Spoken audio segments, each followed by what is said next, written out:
Hi friends, అందరికీ నమస్కారం. నేను మీ గాయత్రి వావిలాల. మన జర్నీలో మనం కర్మ సిద్ధాంతం గురించిన విషయాలు తెలుసుకుంటున్నాం కదా! అయితే మొత్తం కర్మ సిద్ధాంతానికి సంబంధించి లాస్ట్‌గా ఇవాళ మనం నేర్చుకోబోయే టాపిక్ ఏంటంటే రుణానుబంధం. జనరల్‌గా చూడండి, రుణం అనేది మనకు మన రొటీన్ లైఫ్‌లో కూడా వింటూ ఉంటాం. అంటే రుణం తీర్చుకోవడానికి మనం వచ్చామా? లేకపోతే మనిషి దైనందిన లైఫ్‌లో ఏంటంటే రుణం అనే మాటకి చాలా పెద్ద వ్యాస్ట్ మీనింగ్ అనేది ఉందన్నమాట. అంటే మనకి ప్రతి మనిషి కూడా ఇంకో మనిషితో అనుసంధానం చేసేదేంటంటే కర్మల్లో మనం గుర్తుంచుకోవాల్సిన మెయిన్ విషయం ఏంటంటే రుణం. జనరల్‌గా రుణం అనేది తీర్చుకున్నాక మనం ఆ మనిషి జన్మ అనేది అక్కడితో అయిపోతూ ఉంటుందన్నమాట. అయితే రుణానికి సంబంధించి జనరల్‌గా మనం ఉదాహరణగా చూసే విషయాలేంటంటే, మనం తండ్రి రుణం చూడండి, మామూలుగా తల్లిదండ్రుల రుణం అది కొంతవరకు ఉంటుంది, లిమిటెడ్ వరకు. ఆ రుణం తీరగానే అది అయిపోతూ ఉంటుంది. ఒక్కొక్కసారి జీవులకు కూడా రుణం ఉంటుంది చూడండి. అంటే మనం పెంచుకునే కుక్క పిల్లలు గానీ, లేకపోతే చిలుకలు గానీ, అవి కూడా జీవులు కూడా మనకి రుణం రూపేణా వస్తూ ఉంటాయి. అంటే ఏంటంటే వాటితో మనకున్న సంబంధం అనమాట. పూర్వజన్మల నుంచి ఏవైతే మనకి ఈ వాసనలు, ఈ కర్మలనేవి వస్తాయో, అవి తీర్చుకునే వరకు జీవుడేంటంటే, ఈ జన్మలో ఏంటంటే అవన్నీ క్యారీ ఫార్వర్డ్ అవుతూ ఉంటాయి. ఆ రుణం ఎప్పటితో తీరితే, ఆ తర్వాత దానికి సంబంధించిన ఫలితాలు అక్కడితో ఆగిపోతుంది. అంటే మనం చేసే కర్మ కూడా అక్కడితో కాలిక్యులేట్ చేయడం అనేది ఆగిపోతూ ఉంటుందనమాట. అయితే మనకి ఈ రుణం అనే టాపిక్ కనుక మనం తీసుకుంటే, అసలు కర్మకి, రుణానికి ఏంటి అనుసంధానం అని మనం ఆలోచిస్తే, మనం చేసే ప్రతి కర్మ కూడా రుణంతో లింకప్ అయి ఉంటుంది. అంటే మనకి డైలీ రొటీన్ లైఫ్‌లో మనకి స్నేహితులు అంటే వీళ్ళే మనకి స్నేహితులుగా ఎందుకొచ్చారు? చుట్టాలు గనుక తీసుకుంటే వీళ్ళతోనే మనకి రిలేషన్స్ ఎందుకు వీళ్ళే మనకి రిలేషన్స్‌గా వచ్చారు? పేరెంట్స్ జనరల్‌గా చూడండి, జీవుడేంటంటే ఎంచుకునేటప్పుడు వాళ్ళ కర్మను బట్టి నేను పలానా ఫ్యామిలీలో పుట్టాలని చెప్పి జీవుడు నిర్ణయించుకుంటాడనమాట. అందుకని జనరల్‌గా ఏంటంటే ఆ రుణాలు దానికి సంబంధించి మనకి క్యారీ ఫార్వర్డ్ మంచి చెడు 2 మనకి క్యారీ ఫార్వర్డ్ అవుతూ ఉంటాయి కదా! ఎప్పుడైతే ఈ 2 తీరుస్తామో అంటే జనరల్‌గా చూడండి, మనం ఏదైనా ట్రావెల్ చేసినా, ఏదైనా చేసినా కొంతమంది మనుషులు కొంతకాలం వరకు ఉంటారు. ఆ తర్వాత జనరల్‌గా ఇంక పాస్ అయిపోతూ ఉంటారనమాట. అది కొంతవరకు రుణం. అలా మన ప్రతి మనిషి కూడా ఇంకో మనిషితో కంపల్సరీ మనకు అనుసంధానం చేసేదేంటంటే రుణం. జనరల్‌గా ఏంటంటే ఈ రుణానికి సంబంధించి మనకి పెద్దలు ఏం చెప్పారంటే అసలు రుణం అనేది ఎన్ని రకాలుగా ఉంటుంది. స్నేహితులతో కూడా మనకి రుణాలనేవి ఉంటాయి. ఇంకోటేంటంటే ఆ స్నేహం కొంతవరకు ఉంటుంది. కొంతమంది చూడండి, కాలేజీ వరకు కొంతవరకు ఫ్రెండ్‌షిప్ చేస్తారు. ఆ తర్వాత ఏంటంటే లైఫ్‌లో మళ్ళీ ఎప్పుడో కలుస్తూ ఉంటారు. ఆ రుణం అంతవరకు అనమాట. స్నేహితులతో రుణం. అయితే ఇంకోటి చూడండి, ఈ రుణానికి సంబంధించిన విషయంలో మనకేదైతే బాకీ ఉందో, అంటే మనం ఎవరికైనా అప్పు చేసి మనం బాకీ కనుక తీర్చలేకపోతే, వాళ్ళు మనకేంటంటే పుత్రుల రూపేణా, లేకపోతే భార్య రూపేణా, సేవ చేసే రూపేణా, పశుపక్షాదుల రూపేణా కూడా మనకొస్తూ ఉంటుంది. అంటే ఇప్పుడు చూడండి, చాలామంది కూడా పశువులు అవి కూడా కొంతవరకు మనకి పాలనవి ఇస్తాయి. ఆ తర్వాత ఏంటంటే వాటితో రుణం అయిపోగానే మనం ఇంకొకళ్ళకి అమ్మేయటమో, లేకపోతే అవి చనిపోవటం అనేది జరుగుతూ ఉంటుంది. వాటర్ కూడా రుణమే. అంటే ఎన్నాడు నువ్వు ఏ ప్లేస్‌లో ఉండాలి, అక్కడ ఏం వాటర్ తాగాలనేది కూడా రుణం రూపేణా వస్తుంది. తరువాత గృహం. జనరల్‌గా చూడండి, చాలామంది గృహం కూడా రుణం కిందకే వస్తుంది. ఎందుకంటే చాలామంది చూడండి అద్దెలలో ఉంటూ ఉంటారు. అంటే కొంతకాలం ఒక చోట, మళ్ళీ కొంతకాలం ఇంకో చోటలో అలా పాస్ ఆన్ అవుతూ ఉంటారనమాట. అంటే ఆ నేల అక్కడితో రుణం అయిపోయాక మళ్ళీ ఇంకో హౌస్‌కి షిఫ్ట్ అవుతూ ఉంటారు. ప్రాంతం కూడా చూడండి, చాలామంది అంటే ఉన్న ఫోర్ ఫాదర్స్ ఏదైతే హోమ్ టౌన్ ఉందో, ఆ హోమ్ టౌన్‌లో కొంతకాలం ఉండి ఉద్యోగరీత్యా మళ్ళీ ఇంకో ప్లేస్‌కెళ్తూ ఉంటారు. అవసాన దశలో ఇంకో చోట ఉంటూ ఉంటారు. అంటే ఏంటంటే ప్లేస్ కూడా మనకి ఆ రుణాన్ననేది మనకి సూచిస్తూ ఉంటుందనమాట. చాలా మందికి అవసాన దశలో హోమ్ టౌన్‌కెళ్ళిపోవాలని ఉంటుంది. అంటే చుట్టూ అంటే ఒక రకమైన వాతావరణం మధ్యలో వాళ్ళకి ఏవైతే కాలం ఉందో అది వెళ్ళబుచ్చుకోవాలని ఉంటుంది. అయితే ఎవరైతే తీర్చుకోలేరో వాళ్ళకది అలా ఉండిపోయిందనుకోండి, మళ్ళీ ఇంకో జన్మలో ఆ కోరిక తీర్చుకోవడం కోసం జీవుడనేవాడు కర్మ సైకిల్‌లో ఎత్తుతూ ఉంటాడనమాట. అంటే అతని జన్మ అనేది అలా ట్రాన్స్‌ఫర్ అనేది అవుతూ ఉంటుంది. సో, ఫస్ట్ అసలు రుణాలు ఎన్ని రకాలనేది ఇవాళ మనం చూద్దాం. జనరల్‌గా రుణాలొచ్చేసరికి మనకి 3 రకాలుగా ఉంటాయి. అవేంటంటే దేవ రుణం ఒకటి, తర్వాత పితృ రుణము, ఆ తర్వాత ఋషి రుణము. ఇక్కడ దేవ రుణం చూడండి, జనరల్‌గా దేవ రుణం అనేసరికి పూజలు. ఏవైతే మనం డైలీ పంచభూతాల సాక్షిగా మనం పూజలు, హోమాలు, యజ్ఞాలు అలాంటివన్నీ చేస్తున్నామో అవన్నీ కూడా దేవ రుణం కిందకు వస్తాయి. అంటే దేవరులలో మనం ఏం చేయాలంటే పరోపకారార్థం ఇదం శరీరం. అంటే పరులకి ఏంటంటే ఏదో రూపేణ మనం సేవ చేయాలి. ఈ పంచభూతాలను ఉపయోగించుకున్నందుకు అంటే చెట్లు నాటడం గానీ, పంచభూతాలతో మనకున్న సంబంధం. చెట్లు నాటడం, లేకపోతే బాంబులు త్రవ్వించడం, కాలువలు, చెరువులు త్రవ్వించడం అలాంటివన్నీ చేయటం ద్వారా ఏంటంటే మనం దేవ రుణం అనేది కంపల్సరీ తీర్చుకుంటూ ఉంటామనమాట. అంటే జనరల్‌గా చూడండి మన మనిషి చేసే ప్రతి అంటే మనకి దేవ రుణంకొచ్చేసరికి సోషల్ నెట్‌వర్క్ అనేది ఎక్కువుంటుంది. జనరల్‌గా. అంటే మన సోషల్ యాక్టివిటీస్ కింద తీసుకొని చాలామంది అలాంటి పనులవి చేస్తూ ఉంటారు. కొంతమంది ఏదైనా ఒక ఫార్మ్ హౌస్ గాని అలాంటివి తీసుకొని అక్కడికి వెళ్లి వాళ్ళకి నచ్చే కార్యక్రమాలు అవన్నీ చేస్తూ ఉంటారనమాట. వాటర్ లేని ఏరియాస్ అవన్నీ తీసుకొని అక్కడ మంచిగా బావులు నిర్మించడం, తవ్వించడం అలాంటివన్నీ చేస్తూ ఉండాలి. అయితే దేవరుణం ఇవన్నీ ఏంటంటే మనకి డైలీ రొటీన్ లైఫ్‌లో మనకి భాగమైపోవాలి. అప్పుడేంటంటే ఆటోమేటిక్‌గా ఈ రుణం ఇప్పటితో అయిపోయిందని కాలిక్యులేట్ అవ్వకుండా మన డైలీ రొటీన్ లైఫ్‌లో ఏవైతే భాగమవుతాయో అప్పుడు ఆ రుణం అనేది మనకి డిశ్చార్జ్ అయిపోతూ ఉంటుంది. అంటే అది మనం ఎలా తీసుకోవాలంటే జనరల్‌గా చూడండి మనం ఏదైనా లోన్ గాని ఏదైనా కట్టాలనుకోండి, చాలామంది ఈఎంఐ కింద అలా తీసుకుంటూ ఉంటారు. అంటే మనకి సాలరీ పడేసరికి అది కట్ అయ్యి మనకి వస్తూ ఉంటుంది. అందుకే రుణాలన్నీ కూడా మనకి రొటీన్ లైఫ్‌లో అలా క్యారీ ఫార్వర్డ్ అయ్యాయనుకోండి హ్యాపీగా ఏమిటంటే ఎక్కడున్నామో అక్కడితో తీర్చుకుంటూ మనం వెళ్ళిపోతూ ఉంటాము. అది కాలిక్యులేషన్ ఏంటంటే భగవంతుడు చూసుకుంటూ ఉంటాడనమాట. సో, దేవ రుణం ఏంటంటే మనం అలా తీర్చుకోవాలి పంచభూతాల సాక్షిగా. ఆ తర్వాతొచ్చి పితృ రుణం.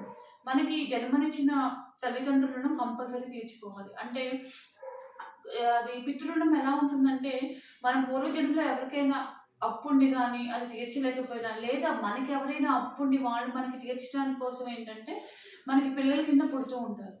జనరల్‌గా మనకు సంతానం ఎలా వస్తుందంటే, పితృ రుణం అంటే తల్లిదండ్రుల రుణం రూపేణా మనకొస్తుందనమాట. ఆ రుణం ఎప్పుడైతే మనకి తీర్చేస్తారో అంటే పిల్లలు తల్లిదండ్రులు గాని, తల్లిదండ్రులు పిల్లలకు గాని ఎప్పుడైతే ఆ రుణం అనేది మాఫీ చేయబడుతుందో అక్కడితో ఆ రుణం కట్ అయిపోయినట్టే అనమాట. ఇంకా ఏమైనా మనకి మిగిలుంటే ఏంటంటే నెక్స్ట్ జన్మకి క్యారీ ఫార్వర్డ్ అవుతూ ఉంటాయి. ఈ పితృ రుణం అనేది. అందుకని జనరల్‌గా చూడండి తల్లిదండ్రులు మనకేం చేశారు? వాళ్ళేం చేశారని చాలామంది పిల్లలు ప్రశ్నిస్తూ ఉంటారు. అది చాలా తప్పనమాట. అసలు జన్మనిచ్చినందుకు ఏంటంటే మనం వాళ్ళ రుణం అనేది తీర్చుకుంటూ ఉండాలి.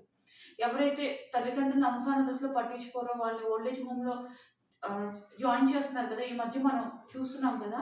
వాళ్ళకేంటంటే నెక్స్ట్ జన్మలో డబల్ ఎలా అయితే మనం ఒకళ్ళ దగ్గర అప్పు చేసి తీర్చలేకపోతే మనం డబుల్ వడ్డీ కింద కడతామో, నెక్స్ట్ జన్మలో కూడా ఏంటంటే ఈ రూపేణా ఏంటంటే ఇంకా ఎక్కువ మందిని చూడటం, ఎక్కువగా చూడటం అనేది ఉంటుందనమాట. సో, అందుకనే ఏంటంటే మనం ఎప్పటికప్పుడు కూడా రుణాన్ని తీర్చుకుంటూ వెళ్ళిపోతూ ఉండాలి. ఇంకా ఆఖరిగా ఋషి రుణం. ఇక్కడ ఋషి రుణం అంటే నథింగ్ బట్ ఏంటంటే గురువు. మనకి విద్య నేర్పిన గురువు గారి యొక్క రుణం. అంటే గురువు యొక్క రుణం ఎలా తీర్చుకుంటామంటే, ఏదైతే మనకి గురువుగారు విద్యా బుద్ధులనేవి నేర్పిస్తారో, ఆ మార్గాన్ని మనం ఎంచుకోవటం, గురువు చెప్పిన మాటలు వినటం, గురువు శుశ్రూష చేయటం. అంటే గురువుగారికి సేవ చేయటం ద్వారా ఎలా అయితే తల్లిదండ్రులకు సేవ చేస్తామో, మనకి విద్య నేర్పిన గురువుగారికి కూడా సేవ చేయటం, ఆయన పట్ల విద్య అంటే భక్తి శ్రద్ధలతో ఉండటం, అంకిత భావంతో ఉండటం. అంటే మనం మహాభారతంలో చూస్తాం కదా! మనకి ఏకలవ్యుడు, ద్రోణాచార్యుడు చూడండి. అంటే గురుదక్షిణ కింద మనకి బొటనవేలు కావాలంటే ఆలోచించకుండా ఇచ్చేస్తాడనమాట ఏకలవ్యుడు. అంటే గురుదక్షిణ ఏదడిగితే అది మనం చెల్లించే రకంగా ఉండాలి. గురువు ఏ మార్గంలో మనకి దారి చూపించారో ఆ మార్గాన్ని కంపల్సరీ మనం అనుసరించాలనమాట. ఎవరైతే ఇవేం చేయరో అవన్నీ శాప రూపేణా మనకు తగులుతూ ఉంటాయి. అంటే గురువుని బాధ పెట్టినా, గురువు చెప్పిన వాక్యాలు పెడదవని పెట్టినా అవి కూడా మనకి శాపాలుగా తగులుతూ ఉంటాయి. అలాగే తల్లిదండ్రులది కూడా. తల్లిదండ్రులు కూడా మనకి వాళ్ళని బాధ పెట్టినా శాపాల కింద తగులుతూ ఉంటాయి. ఇంక దేవుడినానికొచ్చేసరికి మనం పబ్లిక్ సర్వీస్ ఏదైనా చేయకపోయినా సరే, అది కూడా తీర్చుకోవడానికి మనం ఇంకో జన్మ ఎత్తాల్సి ఉంటుంది. సో, అందుకనే మనం డైలీ రొటీన్ లైఫ్‌లో మన కాలచక్రం అనేది ఎలా ఉంటుంది, ఉన్న 24 అవర్స్‌ని మనం ఎలా విభజించుకోవాలనేది మనం జాగ్రత్తగా క్యారీ ఫార్వర్డ్ చేసుకుంటూ ఈ రుణాన్ని తీర్చుకోవాలనమాట. అయితే ఈ రుణానికి సంబంధించి మీకు ఇవాళ ఒక చిన్న స్టోరీ చెప్తాను. ఇది మనకి పద్మ పురాణంలో ఉన్న స్టోరీ అనమాట. రామశర్మ అని ఒక బ్రాహ్మడు ఉంటారనమాట. ఆయనకి ఎంతో కాలంగా పిల్లలు పుట్టరనమాట. అయితే భార్య బాధపడుతూ ఉంటుంది. రకరకాల పరిహారాలు అవన్నీ చేస్తూ ఉంటుంది.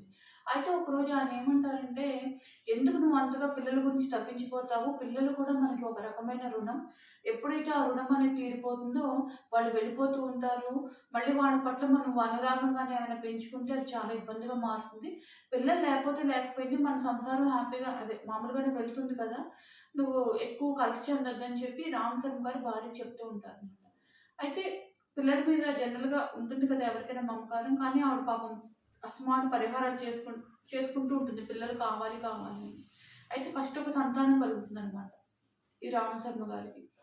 సంతానం కలిగాక ఆయనేం చెప్తారంటే, ఈ పిల్లవాడు ఆ పిల్లాడు పుట్టిన గడియలు అవి చూసి, ఈ పిల్లవాడు మనకి రుణరూపేణా వచ్చాడు, ఎక్కువ కాలం ఉండడు అని చెప్తారనమాట. ఆ పిల్లవాడిని అడుగుతారు. ఎందుకు నా ఇంట్లో పుట్టావు అనంటే, నేను అంటే మీరు పూర్వజన్మలో ఏంటంటే రూ. 2000 నా దగ్గర తీసుకున్నారు. అది మీరు తీర్చలేరు. అందుకే నేను పుట్టాను.